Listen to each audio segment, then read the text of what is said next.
Biopic திரைப்படங்களில் மட்டுமே நடித்த ஒரு நடிகர். யார் இந்த நடிகர் என்ற ஒரு சுவாரஸ்யமான தகவலை பத்தி தான் இந்த பதிவுல நாம பார்க்க போறோம். வாங்க பதிவிற்குள் போகலாம்.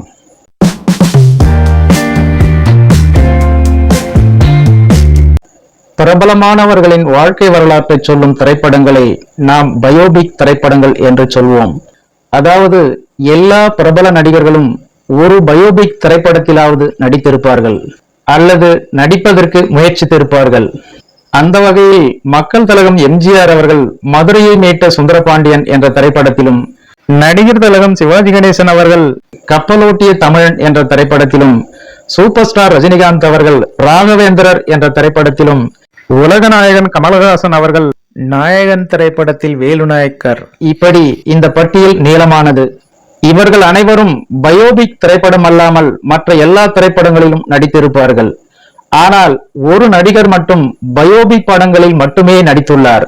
அவர் 1930 மற்றும் 40ஆம் ஆண்டுகளில் வாழ்ந்த தண்டபாணி தேசிகர் என்ற ஒரு நடிகர். இவர் தஞ்சை மாவட்டத்தில் பிறந்து முறைப்படி இசை கற்று தமிழ் இசை அறிஞரானார். தேவார பாடல்களை தெரு வீதிகளில் பாடி வந்துள்ளார். அதன் பின்னர் இசை ஆசிரியராக மாறியுள்ளார்.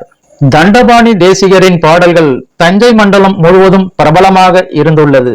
இதையெல்லாம் கேள்விப்பட்டு அவரை சென்னைக்கு அழைத்து வந்து பட்டினத்தார் என்ற படத்தின் மூலம் சினிமாவில் அறிமுகப்படுத்தியுள்ளனர்.